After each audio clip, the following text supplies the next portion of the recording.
Mi hijo grabó cómo mi esposo me golpeaba y su familia no hacía nada. Lo que hizo después dejó a todos helados. Bienvenido a Michistorias de Reddit. Te invito a que te suscribas, actives la campanita y le des like. Eso me ayuda a llegar a más personas. Nunca pensé que la peor noche de mi vida terminaría siendo también la que me salvaría. Pero antes de contarles cómo mi hijo de 17 años me rescató con solo un celular y más agallas que 20 adultos juntos, necesito que entiendan cómo llegué hasta ese punto. Como una enfermera con título universitario, trabajo estable y supuestamente 2 dedos de frente, terminó siendo la esposa golpeada que todos miraban con lástima pero nadie ayudaba. Me llamo Laura, tengo 38 años, y esta es mi historia. Todo empezó hace 9 años cuando conocí a Marcus en una conferencia médica. Él trabajaba como oficial de préstamos en el banco más importante del condado. Traje impecable, sonrisa de comercial de pasta dental, modales perfectos. Me trataba como a una reina. Abría puertas, jalaba sillas, me mandaba flores al hospital sin razón aparente. Mis amigas decían que había encontrado oro. Mi mamá lo adoraba. Hasta mi hijo Andrés, que entonces tenía 8 años y era súper desconfiado con los novios de su mamá, parecía llevarse bien con él.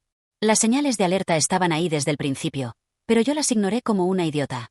La primera vez que Marcus alzó la voz fue porque llegué 15 minutos tarde a una cena con sus papás. Me gritó todo el camino de regreso a casa sobre lo importante que era la puntualidad y cómo lo había hecho quedar mal. Me pidió perdón al día siguiente con un ramo de rosas tan grande que apenas cabía por la puerta. Dijo que estaba estresado por el trabajo. Que nunca volvería a pasar. Obvio, volvió a pasar. Después de casarnos, las explosiones de ira se volvieron más frecuentes. Si la cena no estaba lista a tiempo. Si olvidaba comprar su cerveza favorita. Si Andrés dejaba sus tenis en la sala. Cualquier cosa era excusa suficiente para que Marcus perdiera el control. Los gritos escalaron a empujones. Los empujones a bofetadas. Las bofetadas a puñetazos. La primera vez que me pegó de verdad fue en nuestro segundo aniversario. Había pedido el día libre en el hospital para cocinarle su platillo favorito. Pasé horas en la cocina.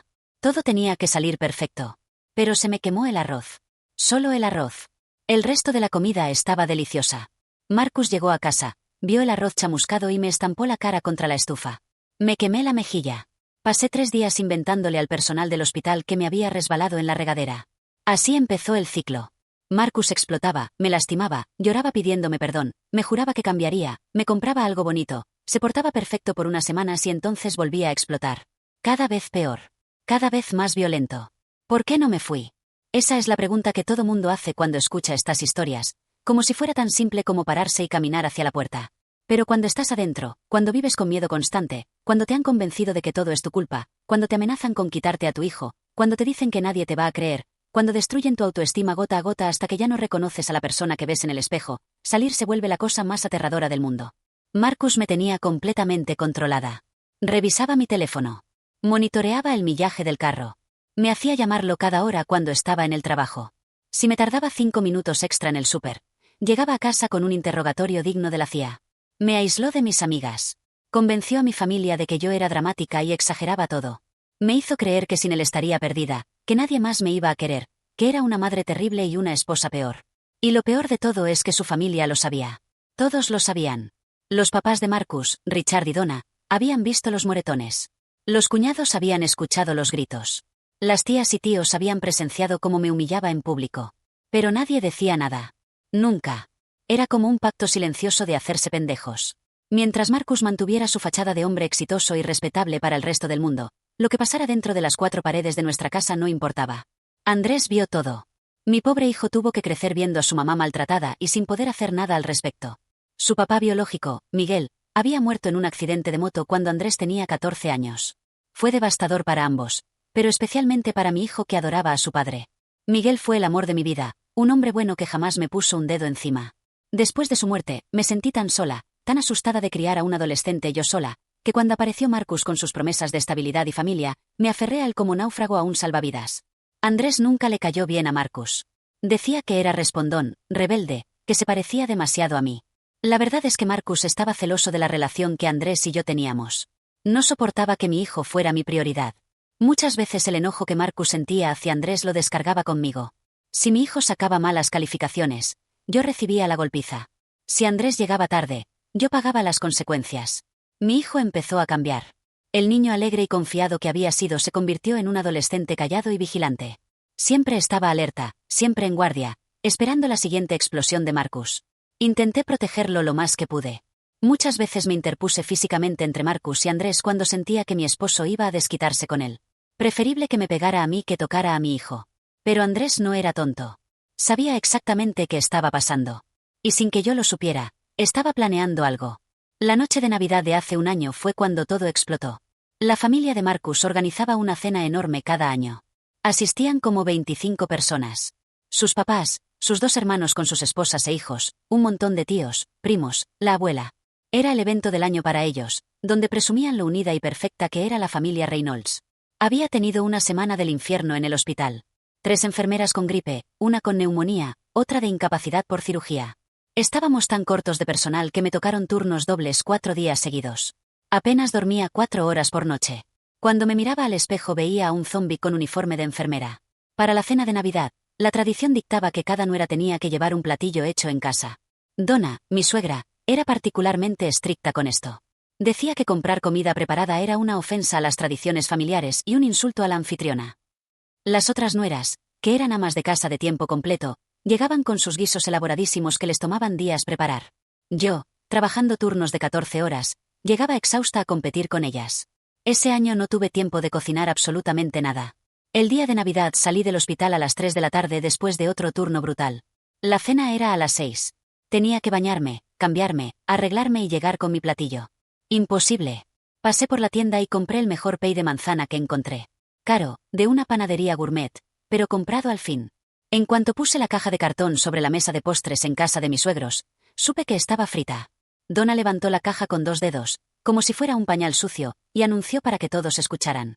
¡Qué interesante! Parece que no todos valoramos las tradiciones familiares con el mismo respeto. La habitación se quedó en silencio. 25 pares de ojos clavados en mí. Sentí cómo se me subían los colores a la cara. Intenté explicar que había estado trabajando, que estábamos cortos de personal, que acababa de salir de un turno de 14 horas cubriendo emergencias. Nadie dijo nada en mi defensa. Las otras nueras me miraban con esa mezcla de lástima y satisfacción de no ser ellas las criticadas. Los cuñados estudiaban sus platos como si contuvieran las respuestas del universo. Richard, mi suegro, se aclaró la garganta incómodo pero no abrió la boca. Y Marcus. Dios, la cara de Marcus. Roja. Mandíbula apretada. Vena del cuello palpitando. Manos convertidas en puños. Conocía esa expresión. Significaba que en cuanto llegáramos a casa iba a desquitarse conmigo por haberlo avergonzado frente a su familia. Siempre tienes una excusa, escupió Marcus. Su voz resonó en todo el comedor como un látigo. El partido de fútbol americano que sonaba en la televisión de la sala pareció bajar el volumen. Alguien dejó caer un tenedor que tintineó contra el plato. Uno de los niños pidió más jugo pero nadie se movió. Todos esperaban ver qué pasaría. No son excusas, contesté lo más calmada que pude, aunque por dentro me temblaba todo. Solo te explico por qué hoy no me dio tiempo de cocinar. Estuve salvando vidas en el hospital mientras 3 de mis compañeras. No terminé la frase. El sonido de la bofetada fue como un disparo. Retumbó en las paredes. En mis oídos. En mi alma. El ardor en mi mejilla fue instantáneo. Sentí el sabor metálico de la sangre donde el golpe me cortó el labio por dentro contra los dientes. La fuerza me hizo tambalear. Tuve que agarrarme del respaldo de la silla de Donna para no caerme de bruces. Y entonces... nada. Nadie se movió. Nadie gritó. Nadie se puso de pie. Nadie dijo, ¿qué demonios te pasa? Nadie me preguntó si estaba bien. Richard miraba fijamente su plato de pavó como si fuera lo más fascinante que había visto en su vida. Donna de repente encontró que doblar y desdoblar su servilleta requería toda su concentración. Kyle, el hermano menor de Marcus, se miró con su esposa Rachel y ambos voltearon hacia otro lado. Los tíos y tías se acomodaron incómodos en sus sillas pero ninguno abrió la boca. Hasta los niños se quedaron paralizados, con los ojos abiertos como platos. Marcus se inclinó hacia mí y susurró con puro veneno. No vuelvas a avergonzarme así, ¿me oíste? Tenía lágrimas corriendo por las mejillas. Humillación. Dolor. Ira. Impotencia. Todo mezclado en un cóctel tóxico que me revolvía el estómago. Quería gritar. Quería correr. Quería desaparecer. Y entonces mi hijo hizo algo que cambió todo. Andrés se levantó de la mesa de los niños al fondo del comedor. Caminó despacio, con una calma que contrastaba con el caos de emociones en mi pecho. Sacó su celular del bolsillo. Se plantó frente a Marcus. Le apuntó con la cámara del teléfono directo a la cara. Sonríe, tío Marcus, dijo mi hijo con una voz tan fría que me dio escalofríos. Vas a ser famoso. Marcus parpadeó confundido. El rojo de la ira en su cara se desvaneció convirtiéndose en un blanco cadavérico. ¿De qué carajos hablas?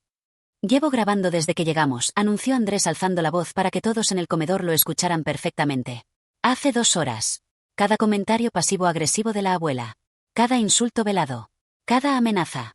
Y lo más importante, ese golpe que acabas de aventarte. Todo grabado en alta definición. Si has llegado hasta aquí, significa que esta historia te está gustando. Suscríbete a Michistorias de Reddit, activa la campanita y dale like, eso me ayuda a llegar a más personas. Se giró para mirar a la familia de Marcus. 25 personas que de repente parecían estatuas de sal. ¿Sabían que en este estado presenciar violencia doméstica cuando hay menores presentes y no reportarla los convierte en cómplices legales? No, ¿verdad? Pues sorpresa. Marcus intentó arrebatarle el teléfono a Andrés, pero mi hijo se echó para atrás con un movimiento tan rápido que me di cuenta de que lo había practicado. Lo había ensayado. Esto no era improvisado. Ya es tarde, dijo Andrés casi divertido. El vídeo ya se mandó automáticamente a 3 personas diferentes con instrucciones muy claras. Si algo me pasa a mí o a mi mamá, lo publican en todas partes. Facebook, Twitter, Instagram, TikTok, el periódico local, el noticiero. A todos lados. Donna encontró su voz, aunque salió como un graznido estrangulado. Andrés, cariño, esto se está saliendo de control. No, señora Reynolds, la interrumpió mi hijo con una firmeza que nunca le había escuchado. Espérense ustedes. Todos ustedes acaban de ver cómo este hombre le pegó a mi mamá. 25 testigos. Y ni uno solo hizo nada. Ni uno solo dijo, para. Todos son cómplices de lo que acaba de pasar. Levantó su teléfono mostrando la pantalla a todos. Un punto rojo parpadeaba en la esquina. ¿Ven esto? Llevo 2 horas transmitiendo en vivo a un canal privado de YouTube. Todo lo que ha pasado aquí está siendo grabado por mi mejor amigo al mismo tiempo. Cada palabra que Marcus le ha dicho a mi mamá. Cada comentario de mierda de esta familia. Y por supuesto, ese tremendo golpe que le dio hace 30 segundos. Todo documentado. 347 personas conectadas y el número sigue subiendo. Marcus se puso del color de la cera. Sus manos temblaban. En su trabajo en el banco tenían políticas súper estrictas sobre la imagen pública de sus empleados. Cualquier escándalo significaba la calle. Trabajaba con el dinero de la gente. La reputación lo era todo. Estás mintiendo, dijo Marcus, pero su voz sonaba quebrada, desesperada.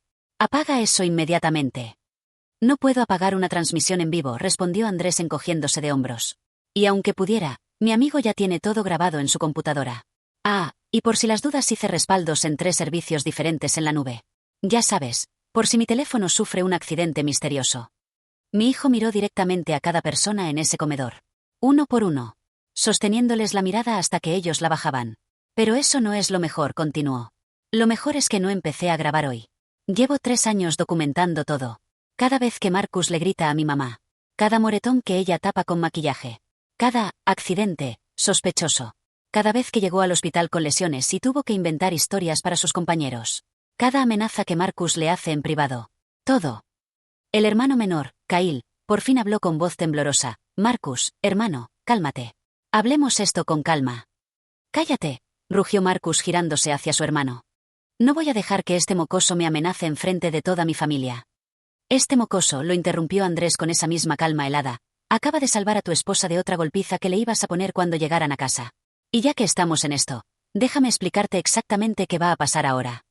Mi hijo navegó en su teléfono, deslizando pantallas como si estuviera siguiendo un plan meticulosamente preparado. Y probablemente lo estaba. Tienes exactamente 10 minutos para aceptar mis condiciones. Si no las aceptas, voy a hacer 3 llamadas en este orden. Primero, al 911 para reportar violencia doméstica con vídeo como evidencia. Segundo, al señor Patterson, tu jefe en el banco, para informarle que uno de sus oficiales de préstamos golpea a su esposa. Y tercero, al productor del noticiero de Canal 7 porque les encanta este tipo de historias, especialmente cuando involucra a gente conocida del pueblo. El silencio en ese comedor era tan denso que podías cortarlo con cuchillo. Hasta el ruido de la televisión había desaparecido porque alguien la había apagado sin que me diera cuenta. Solo se escuchaba la respiración pesada de Marcus y el reloj de pared marcando los segundos. ¿Qué es lo que quieres? Marcus finalmente cedió, derrotado. Quiero que recojas tus cosas y te largues de nuestra casa esta misma noche, dijo Andrés como si estuviera leyendo una lista del súper. Y quiero que firmes los papeles del divorcio sin poner un solo pero. Sin pedir pensión alimenticia. Sin pelear por la casa. Sin reclamar el coche. Sin tocar los ahorros de mi mamá. Sin exigir parte de su fondo de retiro. Todo, absolutamente todo, se queda con ella. Te vas con tu ropa y tus cosas personales. Eso es todo. Marcus soltó una risa histérica. No estás hablando en serio. Eres solo un niño. No tienes idea de cómo funcionan las cosas legales. Tengo 17 años, contestó Andrés sin inmutarse. La edad perfecta para testificar en una corte como testigo presencial de violencia doméstica. He investigado. Sé exactamente cómo funciona esto. Y también sé cómo funcionan las redes sociales, los medios de comunicación y la opinión pública. Así que tú decides, ¿aceptas las condiciones o prefieres que tu cara se vuelva viral como el banquero golpeador del condado? Andrés mostró su teléfono con varias pantallas abiertas. Este vídeo se lo mando a tu jefe, a cada uno de tus compañeros del banco, a todos los miembros del comité de la iglesia, a los clientes importantes que tienes en tu cartera y a cualquier medio de comunicación local y estatal que pueda interesarle. Tu reputación queda destruida en menos de 24 horas. A ver cómo te va buscando trabajo después de eso. Mi hijo volteó a ver al resto de la familia. Y ustedes tampoco se salvan. Serán conocidos como la familia que vio cómo un hombre golpeaba a su esposa frente a sus niños y no hicieron absolutamente nada para impedirlo. A ver qué dice la gente en la iglesia el domingo. A ver qué dicen sus vecinos. Sus compañeros de trabajo. Los maestros de sus hijos. ¿Cómo le explican a un niño de 8 años que vieron a su tío golpear a una mujer y decidieron que su pavó de Navidad era más importante? La tía Rebecca, que era maestra de primaria, dejó escapar un sollozo. Probablemente estaba imaginando las llamadas de padres de familia exigiendo que la despidieran. Richard, mi suegro, intentó recuperar algo de autoridad. Andrés, hijo, esto es un asunto familiar. No hay necesidad de involucrar a extraños. Un asunto familiar. Mi hijo se rió sin humor. ¿Eso es lo que le van a decir a la policía? ¿Que golpear a tu esposa es un asunto familiar? ¿Saben cuántas veces los vecinos han llamado al 911 por los gritos en nuestra casa? 12 veces en 3 años. Tengo los registros. ¿Saben cuántas veces mi mamá ha ido al hospital con lesiones sospechosas? 8 veces. También tengo esos registros. ¿Saben cuántas veces Marcus la ha amenazado con matarla si lo deja? Demasiadas para contarlas, pero también tengo grabaciones de eso. Navegó por su teléfono y mostró lo que parecía ser una hoja de cálculo extremadamente detallada. Fecha, hora, tipo de incidente, lesiones resultantes, testigos presentes, excusas que mi mamá tuvo que inventar. Todo documentado. He estado preparando esto durante 3 años. Desde la primera vez que lo vi empujarla contra una pared. Tengo fotos de moretones con timestamps. Tengo grabaciones de audio de las amenazas. Tengo vídeos de Marcus destruyendo cosas en berrinches de ira. Tengo mensajes de texto donde la insulta. Lo tengo todo. Marcus lo miraba con una mezcla de terror e incredulidad. ¿Cómo? ¿Cómo conseguí todo eso? Andrés sonrió sin alegría. Tengo 17 años. No soy un idiota. Puse una grabadora de voz en mi mochila que dejo en la sala. Instalé una cámara oculta en mi cuarto que graba el pasillo. Configuré mi viejo teléfono como cámara de seguridad en la cocina. Uso apps que automáticamente suben todo a la nube. Tomo fotos de los moretones de mi mamá cuando ella no se da cuenta, siempre con el periódico del día en la foto para tener la fecha. He estado construyendo un caso hermético contra ti durante 3 años. La habitación estaba en shock absoluto. Nadie se movía. Nadie respiraba. Así que te lo pregunto de nuevo, Marcus, ¿aceptas mis condiciones o empiezo a hacer llamadas?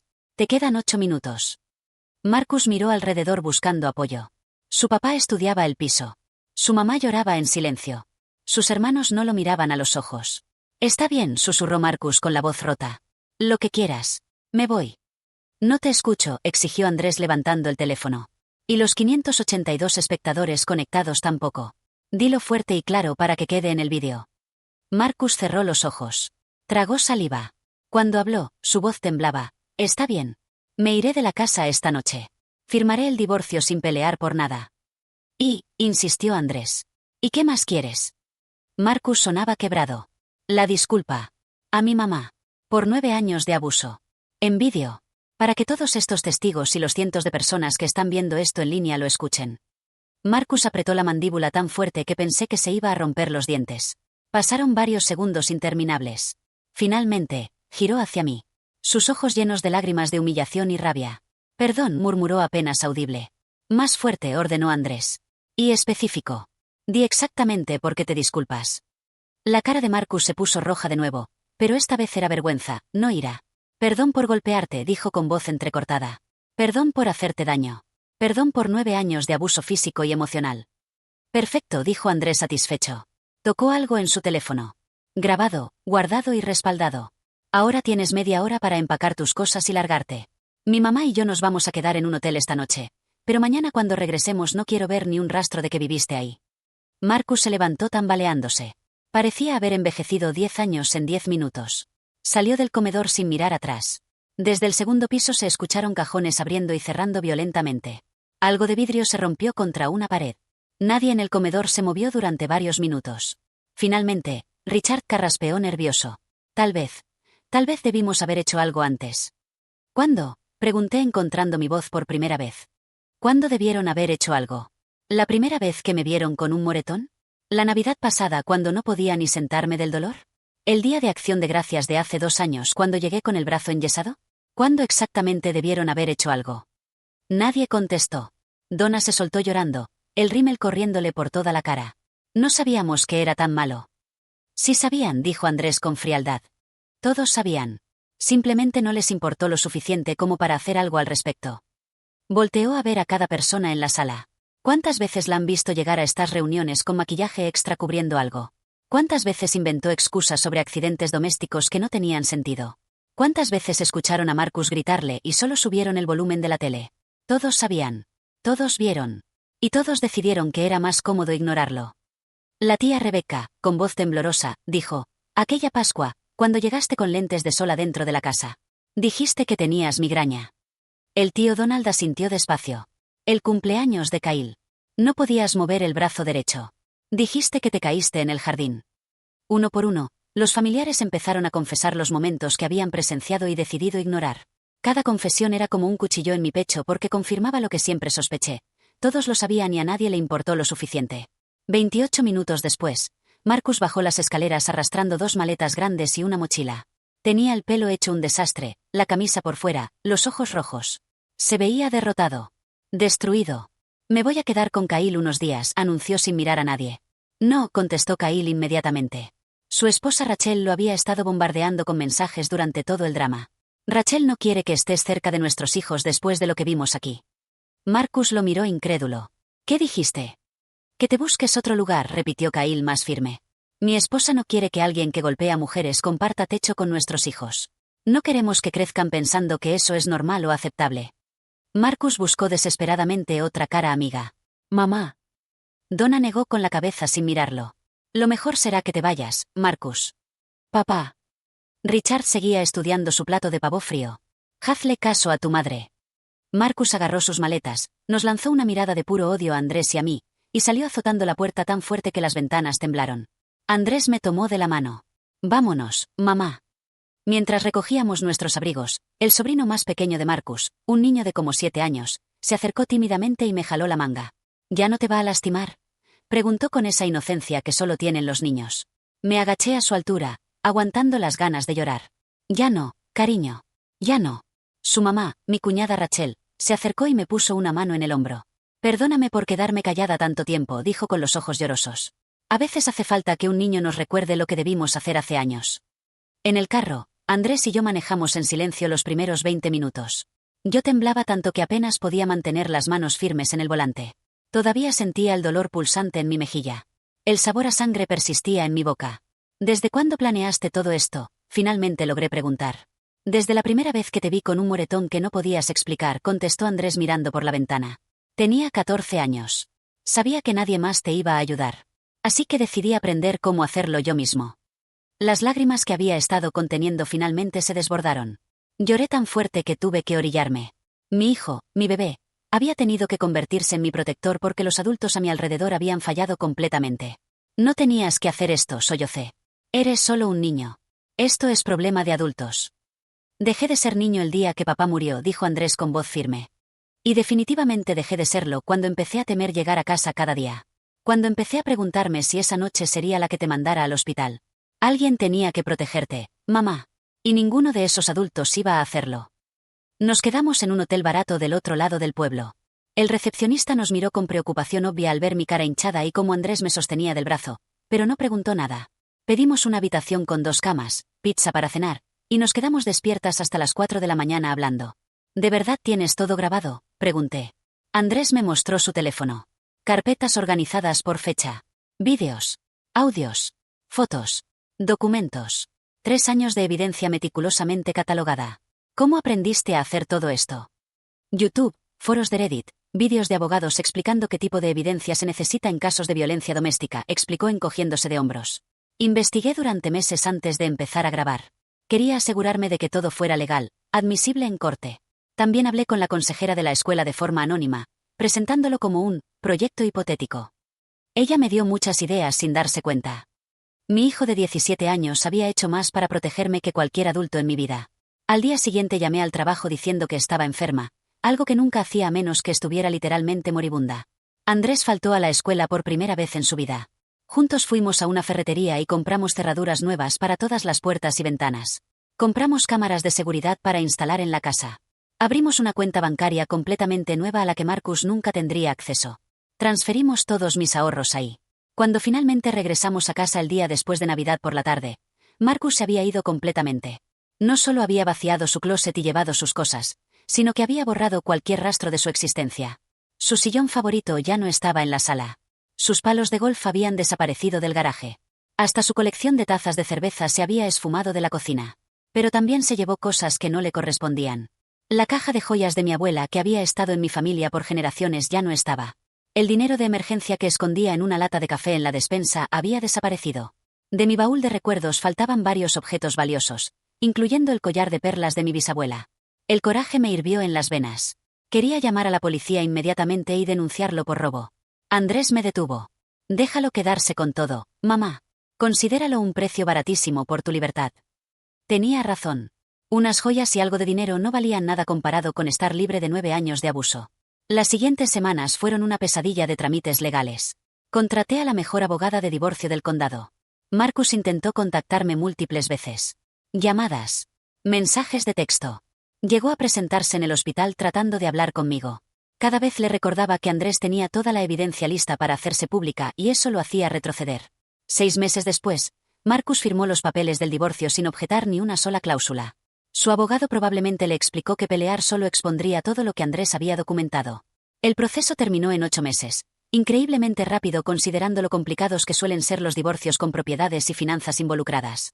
Marcus perdió su trabajo en el banco 2 meses después de esa noche de Navidad. La versión oficial fue reestructuración del personal, pero todos en el pueblo sabíamos la verdad. El chisme voló. Aunque Andrés nunca publicó los vídeos, suficiente gente se enteró de lo que había pasado. En pueblos pequeños no existen los secretos. La caída de Marcus fue dramática y rápida. En 6 meses pasó de ser un respetado oficial de préstamos con casa bonita y carro nuevo a trabajar en una tienda de autopartes en el pueblo vecino. Rentaba un cuarto miserable arriba de una pizzería y manejaba una camioneta vieja llena de óxido. Lo último que supe de él fue hace como un año. Un excompañero suyo me contó que Marcus se había mudado a otro estado. Trabaja en el turno nocturno de limpieza en un edificio de oficinas. Vive en un estudio pequeño. Nunca rehizo su vida. No se volvió a casar. No tuvo más hijos. Su reputación quedó tan destruida que no pudo conseguir trabajo decente ni a cientos de kilómetros de distancia. Parte de mí siente lástima por él. Una parte muy pequeña. Pero entonces me toco la cicatriz en el labio, esa que quedó de aquella bofetada, y la lástima desaparece. Él tomó sus decisiones. Tuvo años para cambiar. Eligió la violencia una y otra vez. Las consecuencias son suyas. Varios familiares de Marcus intentaron reconectarse conmigo después. Llamadas incómodas. Encuentros casuales en el supermercado que no eran tan casuales. Tarjetas de cumpleaños. Invitaciones a reuniones familiares. Todo con la intención de reparar puentes que ellos mismos quemaron con su complicidad silenciosa. Andrés y yo los ignoramos a todos. Hay relaciones que cuando se rompen por cobardía y complicidad es mejor dejarlas muertas. Ninguna cantidad de disculpas puede borrar años de hacerse de la vista gorda mientras yo sufría. Aquella noche en el hotel, comiendo pizza y viendo televisión a las 3 de la mañana, Andrés me hizo prometer algo. Prométeme que nunca más vas a dejar que nadie te trate así, dijo con una seriedad que me rompió el corazón. Prométeme que aunque Marcus regrese llorando y jurando que cambió, no vas a volver con él. Te lo prometo, juré. Jamás. Y si alguna vez se te ocurre regresar con él, o dejar que otro hombre te maltrate, recuerda que más de 500 personas vieron cómo te pegó esa noche. Y ni uno solo de su familia se sorprendió. Tenía razón. La familia de Marcus no se sorprendió cuando los golpeó. Solo sintieron vergüenza de ser expuestos. Todos sabían exactamente quién era Marcus, pero era más fácil ignorarlo que enfrentarlo. Hoy Andrés tiene 20 años. Estudia Derecho en una universidad prestigiosa con beca completa. Se especializa en violencia doméstica y derecho familiar. Es voluntario en el refugio local para mujeres maltratadas. Ha empezado un grupo de apoyo para jóvenes que viven situaciones similares en casa. Lo invitan a dar pláticas en escuelas sobre cómo reconocer señales de abuso y cuándo pedir ayuda. Su historia se ha vuelto casi legendaria en el condado, aunque él siempre redirige la atención hacia las víctimas que necesitan ayuda en lugar de hacia sí mismo. Cuando la gente me pregunta cómo cría un hijo tan valiente y fuerte, les digo la verdad, no fue mi crianza. Fueron las circunstancias las que lo obligaron a ser fuerte porque no había otra opción. Las situaciones imposibles a veces crean personas extraordinarias. En cuanto a mí, me ascendieron a supervisora de enfermería en la sala de emergencias. Mi jefa dijo que mi experiencia con trauma y crisis me hace particularmente efectiva ayudando a pacientes en situaciones difíciles. Me volví voluntaria en una organización local contra la violencia doméstica. Comparto mi historia con otras mujeres atrapadas en lo que yo logré escapar. Sanar no fue rápido ni fácil. Estuve meses en terapia procesando 9 años de manipulación y abuso. Tuve que reaprender a tomar decisiones sin miedo. A defenderme. A recordar que merezco ser tratada con dignidad y respeto. Andrés también estuvo en terapia. Cargar con la responsabilidad de protegerme siendo apenas un adolescente le cobró su precio. Pero juntas aprendimos que es una familia de verdad. Cómo deben ser las relaciones sanas. Cómo resolver problemas sin violencia. La cicatriz en mi labio ya casi no se ve, pero si paso la lengua por ahí todavía la siento. Decidí conservarla como recordatorio. No de cuánto sufrí, sino de cuánta fuerza tuve para salir. De lo que le debo a mi hijo que tuvo el coraje de pelear cuando yo aún no podía. Hace un año me topé con Kyle, el hermano de Marcus, en la ferretería. Se veía terriblemente incómodo, como deseando poder desaparecer. Pero yo caminé directamente hacia él. ¿Cómo están tus hijos?, pregunté sinceramente preocupada. Bien, murmuró sin mirarme a los ojos. Me alegra, dije. Espero que nunca tengan que estar en la posición en la que estuvo Andrés. Que nunca tengan que ser el adulto cuando los adultos se olvidan de hacer lo correcto. Se alejó sin decir nada más, pero vi en sus ojos que mis palabras lo habían afectado. Esa noche, mientras cenaba con Andrés, le conté el encuentro. Él solo sonrió y negó con la cabeza. Algunos aprenden de sus errores y se convierten en mejores personas. Otros solo perfeccionan el arte de mirar para otro lado cuando se enfrentan a sus fallas. Mi hijo tiene una sabiduría que no debería tener alguien de su edad. Se forjó en fuegos que ningún niño debería experimentar.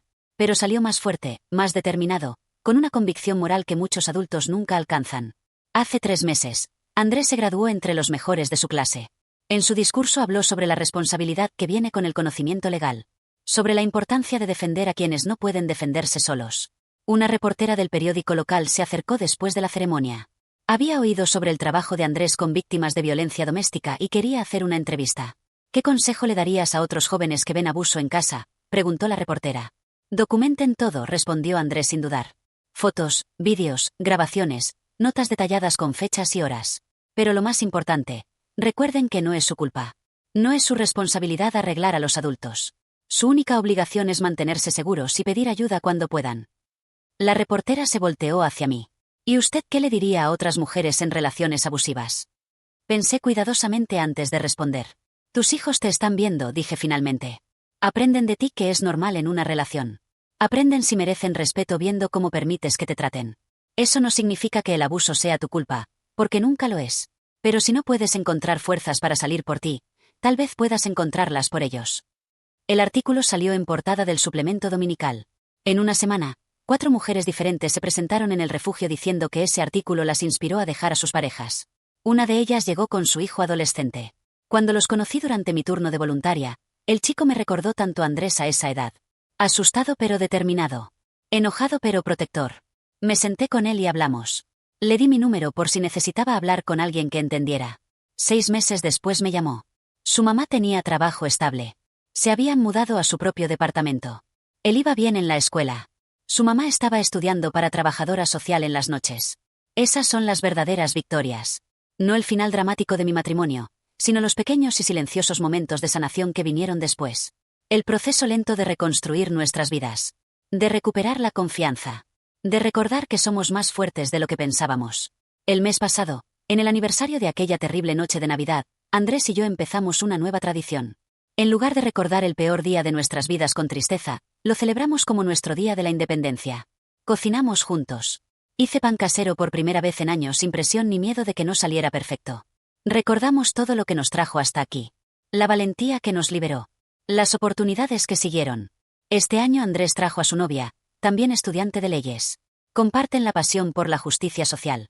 Su primera pregunta cuando les conté nuestra historia fue cómo podía ayudar con organizaciones de apoyo a víctimas.